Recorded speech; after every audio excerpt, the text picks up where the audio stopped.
सबसे पहले बात कर लेते हैं दोस्तों नियोजित शिक्षक वर्सेस राज्यकर्मी यानी विशिष्ट शिक्षक या विद्यालय अध्यापक।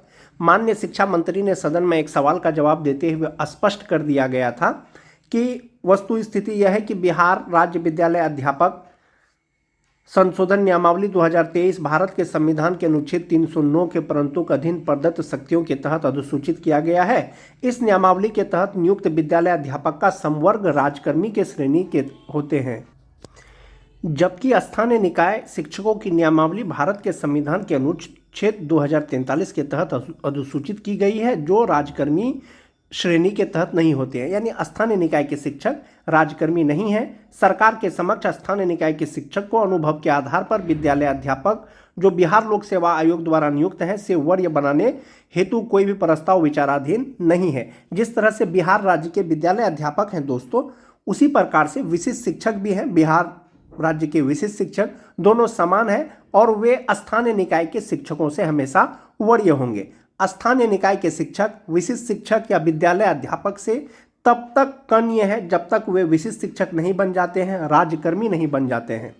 तो कोई भी राज्यकर्मी, चाहे वो विद्यालय अध्यापक हो या विशिष्ट शिक्षक हो, वे स्थानीय निकाय के शिक्षक यानी नियोजित शिक्षक से वरीय होंगे।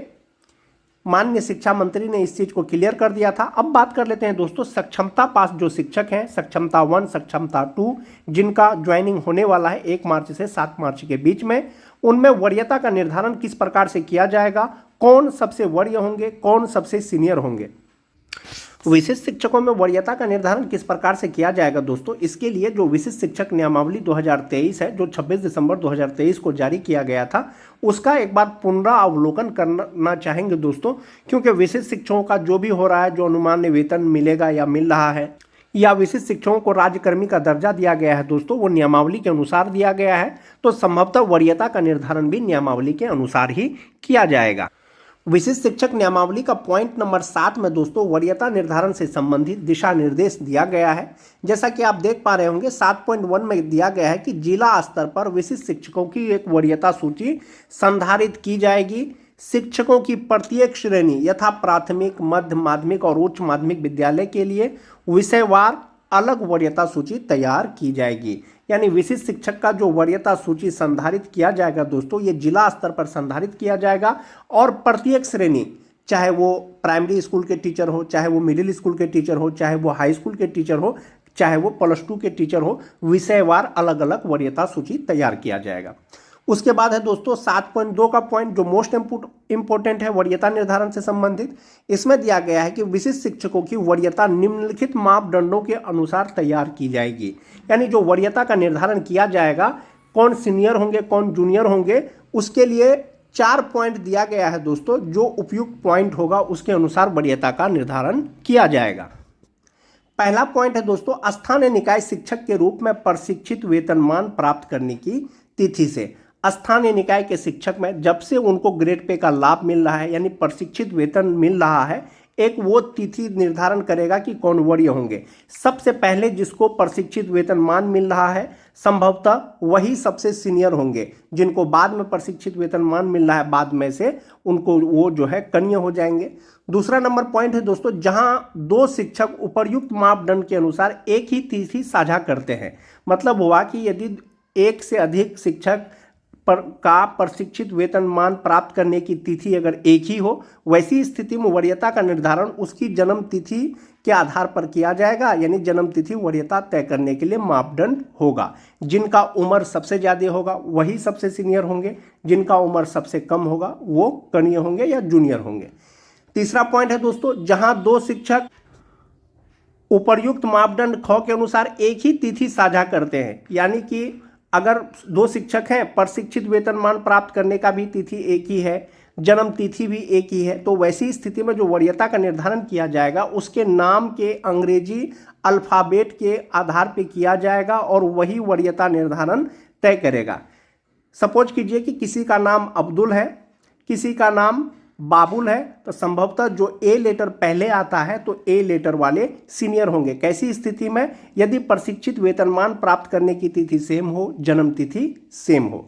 चौथा पॉइंट है दोस्तों उपर्युक्त मापदंडों में फिट नहीं होने वाले किसी अन्य मामले का निर्णय विभाग द्वारा किया जाएगा। यदि इसमें से अगर कोई भी वरीयता निर्धारण अगर नहीं हो पाता है इसके अनुसार, तो इसका वरीयता का निर्धारण जो है विभाग के द्वारा तैयार किया जाएगा और इसका निर्णय शिक्षा विभाग लेगा दोस्तों, जिसकी अधिसूचना आपको बाद में दी जाएगी। एक तो ये हो गया दोस्तों, ये वरीयता निर्धारण का जो दिशा निर्देश दिया गया है दोस्तों, ये विशिष्ट शिक्षकों के लिए दिया गया है और नियमावली के अनुसार दिया गया है। इसमें कहीं पर भी ये नहीं दिया गया है कि जो सक्षमता 1 पास विशिष्ट शिक्षक होंगे वो सीनियर होंगे, सक्षमता 2 पास जो शिक्षक होंगे वो जूनियर होंगे, या सक्षमता 3 पास जो शिक्षक होंगे वो जूनियर होंगे। इसमें वरीयता निर्धारण से संबंधित सिर्फ विशिष्ट शिक्षकों के लिए दिया है। और इसमें एक चीज स्पष्ट है दोस्तों, प्रशिक्षित वेतनमान प्राप्त करने की तिथि से। कोई सक्षमता 1 पास शिक्षक हैं दोस्तों जो जनवरी में विशिष्ट शिक्षक बन गए हैं, जो सक्षमता 2 पास विशिष्ट शिक्षक हैं जो 1 मार्च से 7 मार्च के बीच में विशिष्ट शिक्षक बनेंगे, ज्वाइन करेंगे। तो इसमें इसका मतलब ये नहीं है कि सक्षमता 1 में ज्वाइन करने वाले सभी विशिष्ट शिक्षक सक्षमता 2 के शिक्षकों से सीनियर हो जाएंगे और सक्षमता 2 ज्वाइन करने वाले सभी शिक्षक जूनियर हो जाएंगे। ऐसा कुछ नहीं है दोस्तों। वरीयता निर्धारण से संबंधित नियमावली में स्पष्ट है कि प्रशिक्षित वेतनमान प्राप्त करने की तिथि से आप सक्षमता 2 दीजिए, सक्षमता 3 दीजिए, सक्षमता 4 दीजिए, आप तब तक करनी है जब तक आप विशिष्ट शिक्षक नहीं बन जाते हैं। जब आप विशिष्ट शिक्षक बन जाएंगे तो आपका जो वरीयता का निर्धारण किया जाएगा दोस्तों, वो प्रशिक्षित वेतनमान प्राप्त करने की तिथि से ही किया जाएगा। बहुत से ऐसे शिक्षक हैं दोस्तों, अभी भी उन्होंने विशिष्ट शिक्षक का फॉर्म नहीं भरा है, वे स्थानीय निकाय के शिक्षक के रूप में ही कार्य कर रहे हैं। 2003 के मान जाते हैं कोई शिक्षक स्थानीय शिक्षक के रूप में अभी भी कार्यरत हैं, लेकिन विशिष्ट शिक्षक से वो कनीय होंगे। लेकिन कब तक कनीय होंगे? जब तक वे विशिष्ट शिक्षक नहीं बन जाते हैं। जैसे 2022 के जो 6th फेज के विशिष्ट शिक्षक बने हैं वो 2003 के स्थानीय निकाय के शिक्षक से सीनियर होंगे। क्यों सीनियर होंगे? क्योंकि विशिष्ट शिक्षक है दोस्तों वो राज्यकर्मी है, स्थानीय निकाय के शिक्षक वो राज्यकर्मी नहीं है, वे नियोजित शिक्षक हैं।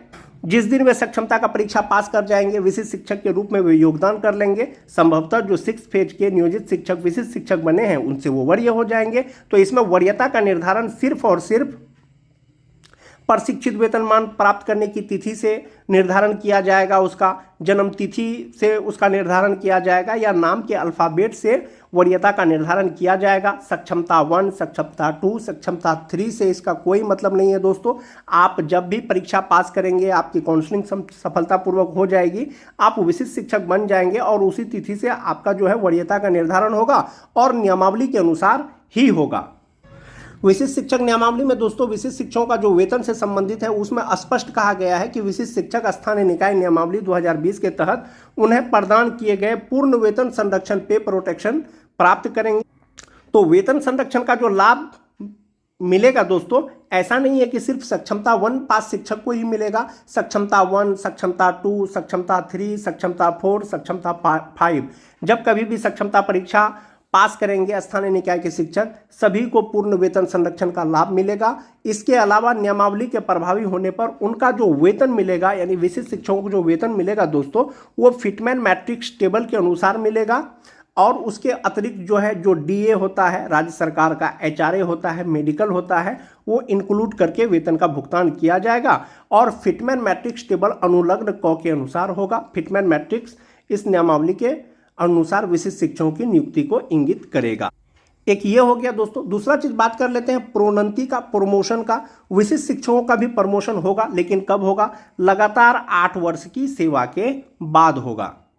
जो शिक्षक जनवरी 2025 में विशिष्ट शिक्षक बने हैं दोस्तों, उनका 8 वर्ष जनवरी 2033 में पूरा हो जाएगा। इसका मतलब है कि जनवरी 2033 से वो जो है प्रमोशन के योग्य हो जाएंगे। बेसिक ग्रेड के शिक्षक को स्नातक ग्रेड के विशिष्ट शिक्षक में, स्नातक ग्रेड के विशिष्ट शिक्षक को स्नातक ग्रेड के वरीय विशिष्ट शिक्षक के रूप में, 9-10 के जो विशिष्ट शिक्षक हैं 11-12 के विशिष्ट शिक्षक के रूप में, और 11-12 के जो विशिष्ट शिक्षक हैं 11-12 के विशिष्ट शिक्षक के रूप में।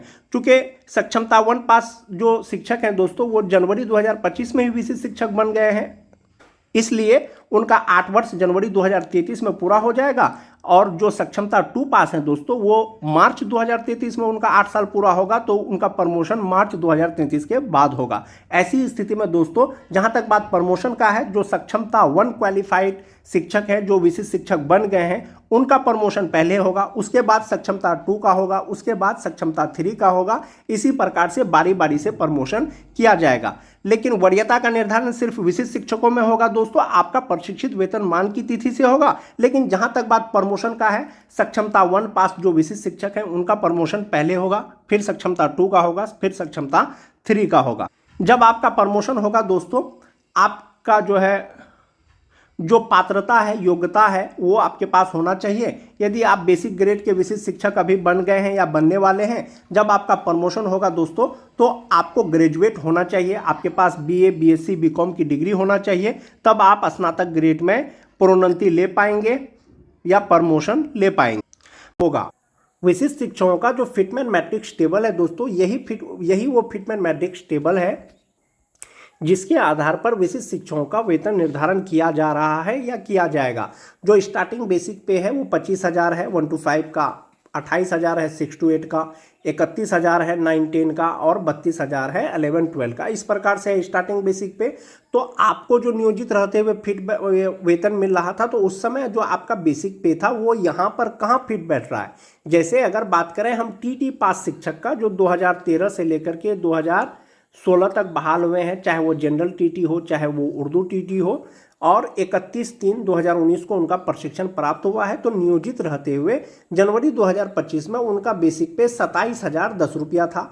तो आप ये देखिए कि 27,010 रुपया यानी टीटी पास शिक्षकों के लिए जो 27,010 रुपया है वो कहाँ फिट बैठ रहा है। आप देख पा रहे होंगे कि इंडेक्स 4 में फिट बैठ रहा है 27,320 के आसपास में।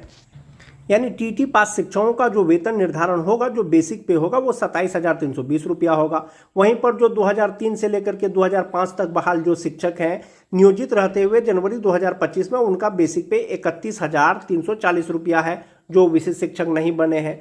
और 31,340 उनके साथ के शिक्षक जो विशिष्ट शिक्षक बन गए हैं, तो ये 31,340 आप देख पा रहे होंगे कि इंडेक्स 9 पे ये फिट बैठ रहा है, और इंडेक्स 9 पर यानी 31,340 के आसपास का जो बेसिक पे है वो 31,670 रुपया है।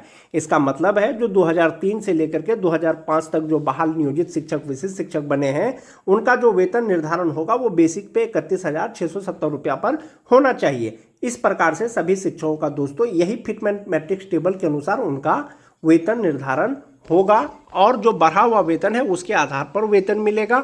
और जो अंतर वेतन है, अभी जैसे 1 to 5 का 35,720 रुपया ही मिल रहा था या 36,000 समथिंग मिल रहा था, जो अंतर वेतन होगा वो एरियर के रूप में दिया जाएगा।